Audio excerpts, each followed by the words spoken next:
Let me see. Just waiting for some audio to show up on here at some point.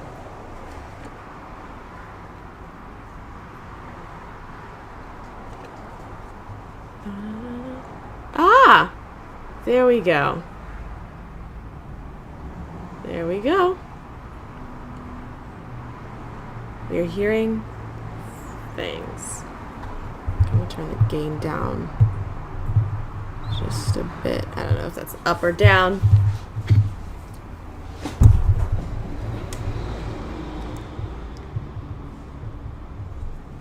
Actually, it'd be easier to check a little bit quicker if I put it into the microphone. Hello, hello, hello. Hello, hello, hello. See if you can not catch all of the street sound. My mic, my mic likes to throw a fit every now and again. It's something we work through. Now let me just make sure that didn't mess with any of my other, nope. So then we are good to go. Thank you so much for coming. English, that's how all of that works. That's how every ounce of English works right there, right then and there. But thank you guys for coming and for waiting for me. I apologize that the stream is so late because, it wouldn't be a stream of mine if there weren't massive technical issues. My laptop actually just decided it didn't want to turn on for a while. So that's what we were trying to figure out before the stream started. And we're here now. We are here. Salutations, friends. My name is Brianna Bond, otherwise known as No Ordinary Scholar. And we are going over Chosen by O.M. Faur. I don't know how to pronounce his name. I don't think I ever will. But it's okay. Because it's a learning experience. That's what matters. The learning experience. So, let's start off with the 5 things you really need to know about this book. 1, I have my notes, my little tablet with notes over here. 1, you have these 2 characters, Deanne and Olivia. They are both older women, probably around like late 30s, 40s-ish. And Deanne is physically fitter. Like, she can do, fighting stuff like that. Yeah. Number 2, they joined this top secret club called the Cassandra Program that is sending people to the future. But they're not supposed to be in the field. They're never supposed to be in the field. They're signed on to be office staff. Number 3, there is a bloody takeover. This rival group has a bloody takeover. There's tons of guns everywhere. They try and take over the Cassandra Program. And Olivia and Deanne get sent as a desperate attempt to get anyone sent to the future before all of these attackers come back and before all these attackers can kill everyone. So Olivia and Deanne get sent to the future even though they were never supposed to be. Like, it was never anyone's goal to have those 2 in particular get sent to the future. Number 4, the future is super overpopulated and people are racist, like extremely racist. Like, people don't think that black people should be having kids. And 5, Olivia, as the daughter of the guy that made and built this entire Cassandra program, is destined to save everyone, while Deanne is destined to ruin it all. And it's the way they described it, it sounds like almost like this group goes through some form of a time loop where they've gone through this set of scenarios multiple times before. And that's just the way they described it in the book. Let me preface by saying it is very well written. The writing style is very good. I like it. But my biggest problem is the one thing that I despise the most in a book is it's not a full story. What do I mean by that? So here's the thing. I was gonna bring visuals and everything, but technology issues. So when we're in school, everyone is taught that a story and a plot diagram looks like this. Like, you go up, there's a rising action, you hit your peak, that's the climax, and then you have some resolution, some falling action, stuff like that. That's what everyone is taught for a story. And it seems like with this and with Patrick Melrose, the authors wrote this and then cut it into multiple books. And so instead of having like 8 books that have their own little thing, but they just have one storyline and they just stop it in multiple random places. But the issue is, even with, you were writing a standalone book, you're not supposed to do, like, that's the basic elementary school level of things. That's like taking the idea of a sentence is supposed to have a noun, a verb, and that's a noun and a verb. And that's all you write about whilst going on to a professional career. As you actually learn more about language and grammar, there's more to it than that. And the same stands for here. When you're making a plot for a story, it's not supposed to be just this, because that gets boring. It's supposed to be, you're supposed to have a smaller conflicts, but overall, like, the overarching story idea is going like this, and you have smaller conflicts throughout to keep tension up, to keep audience interest up, and it's supposed to do that. It would be so much easier if I had a diagram. Why did I not make a diagram? Give me like 2 seconds, and I'm gonna grab like a piece of paper, and we're gonna sketch this out real quick. We're gonna do this art style, man. Let's go. Okay. Grab Sharpie, ruin a notebook. Okay. Here's what we're doing. I'm trying to think of how it's gonna flip. Okay. So you're taught this. This over here is the rising action, your climax up at the top, and then at the bottom is your like falling action and your resolution. Okay? People are writing books where you have all of this rising action, and then that's the end of the book. And then you have more rising action, that's the end of the book. And then you have a climax, and then you have a climax, and then you have whatever resolution, that's the last book. But these books, book 1, book 2, they don't have their own story. They literally just stop one story in the middle of everything. There's no conflict whatsoever. That's the thing that I noticed immediately as I was reading the book. I was just sitting there waiting for some form of conflict to happen for this book, and I get introduced to a major conflict, and I get told what the conflict's going to be, but I'm not the characters go through no form of actual conflict throughout the story. They aren't doing things. I'm basically just getting lectured. I'm being told a bunch of things, but the characters aren't really interacting with anything. There's nothing happening. I'm being told things, most of which is not going to be relevant by the time we actually hit actual story.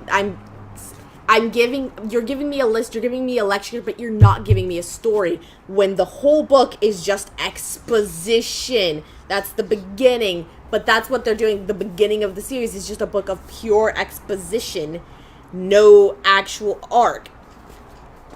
What you should be doing, I'm using a Sharpie, and I'm going to go through this notebook so fast. What you should be doing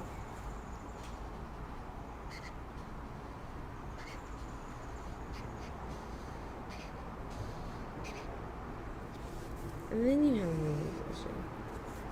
what you should be doing is, this is a book, this is a book, this is a book, and even if this was one book, the book should have like other things going on. You should have other conflicts building and working and being worked out, so that way each chapter should have kind of its own smaller conflict, smaller thing going on, so that way it means something, so that way you can fill a book with all of the information you could possibly set up for this world, but not everything you're telling me is going to be relevant to this It's this turn. Not everything you're telling me is going to be relevant to this conflict right here. So why do I need to know it? It is a waste of my time. It may be a very beautiful world, but nothing is happening. Nothing is happening. If I wanted to just walk through a day in life, I would watch a vlog. That's not what I go to a story for. And even vlogs have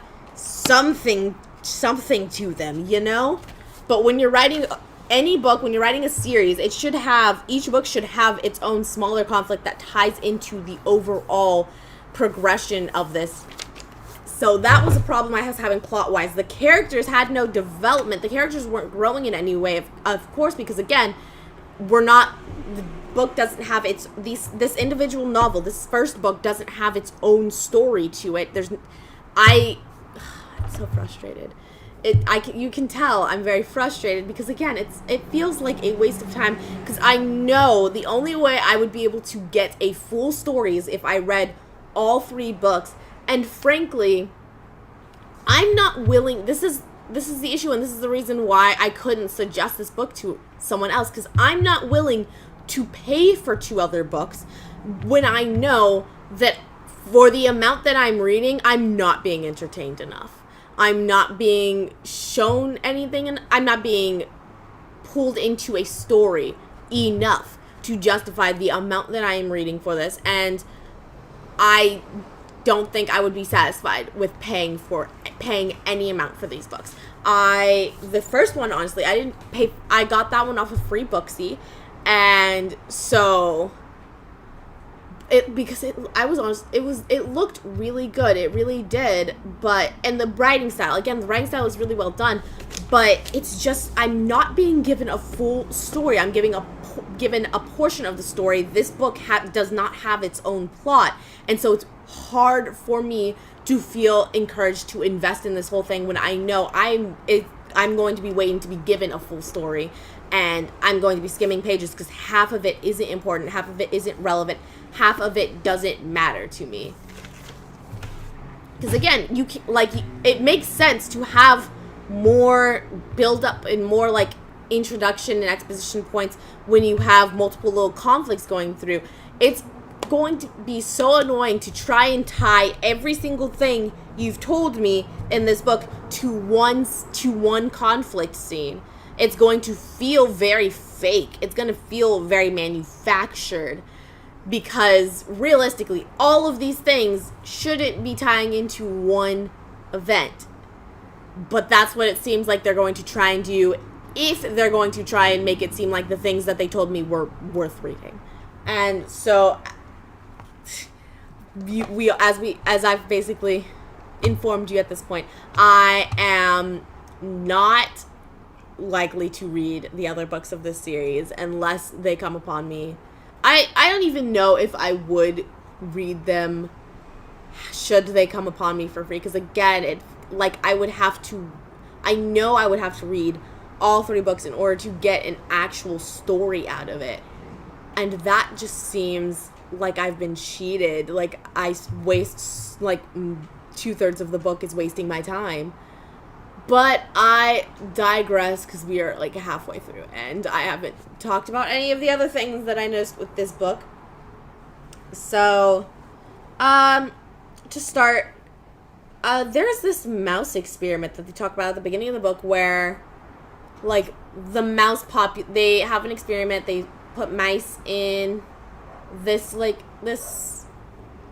closed system where they don't have to worry about disease. I don't believe they're supposed to worry about disease. They don't worry about hunger or predators, anything like that. It's a closed system that's supposed to be they shouldn't have any worries, and then eventually the rats overpopulate and become aggressive, and the species begins to decline in that area.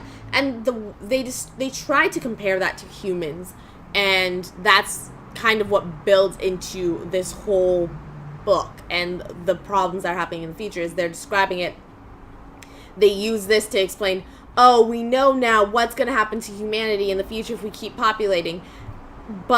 And they do link to a article, like a scientific article, a scientific study that was done in this way, but the way that they misconstrue the information of the article, of the research, to make it more human, to make it seem more comparative to humans.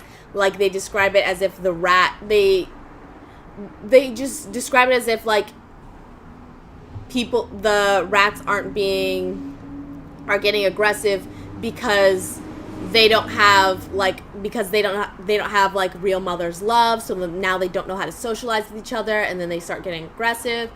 And they make some leaps and some jumps, and they misconstrue the information to make it appear as if the rats behave, to begin with, that the rats behaved very much like humans, and so therefore they'll be behaving as humans would when overpopulation begins to occur. But I read the article, and yeah, they misconstrue some of the information when actually in the book, to just make it work better with the story that they're trying to tell. But it was something that I kind of just didn't buy from the beginning. But I honestly would have preferred it if we had just cut that entire thing out. I could have, like, kind of gone with a system, like some form of, okay, I could have, I could have extended my suspension of disbelief for the plot that they're trying to do, as if they hadn't been so animate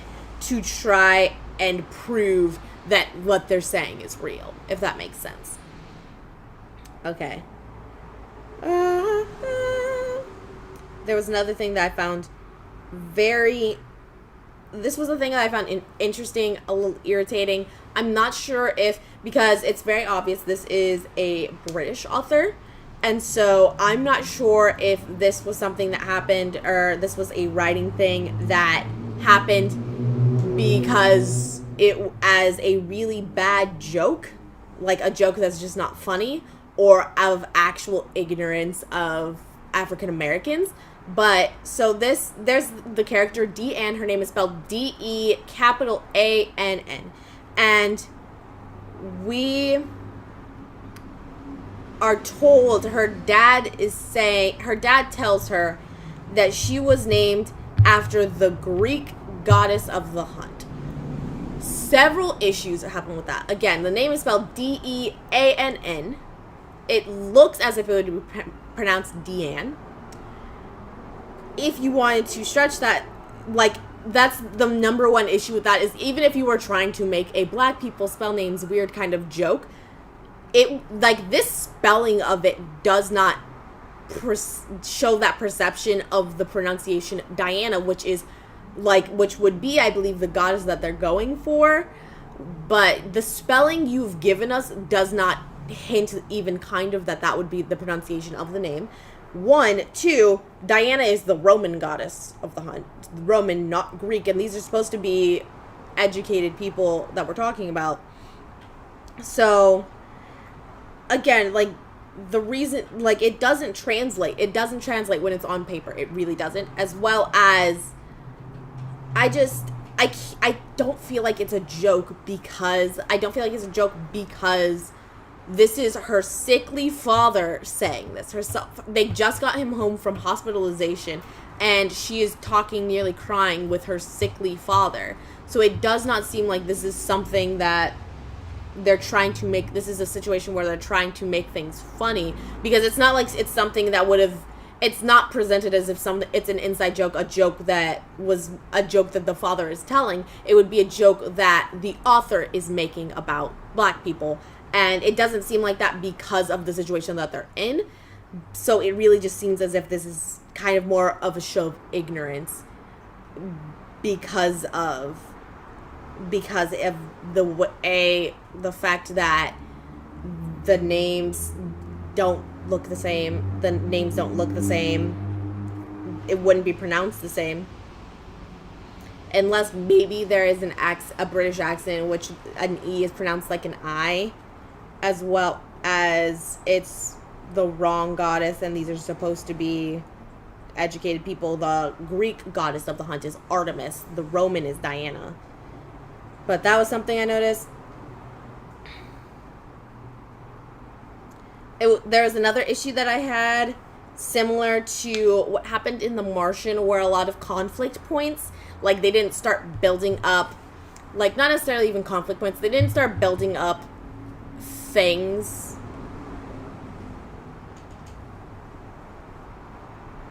They don't start explaining things until the moment that they become important.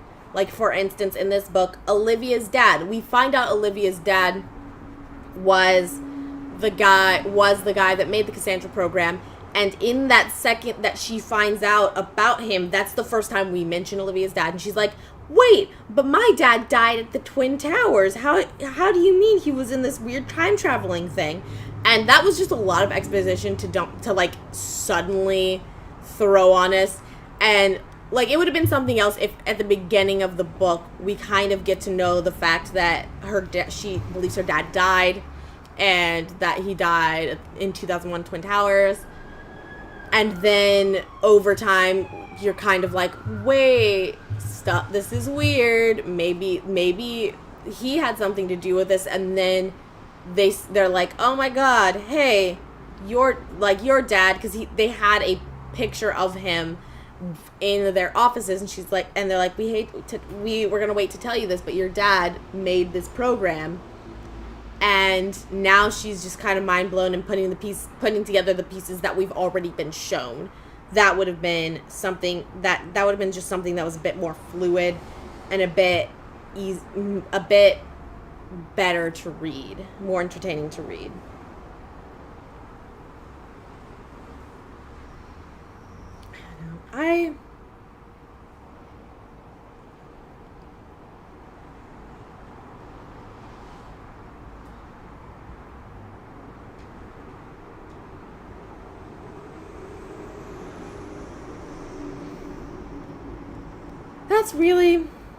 Those are the biggest things I had to say about this book, honestly.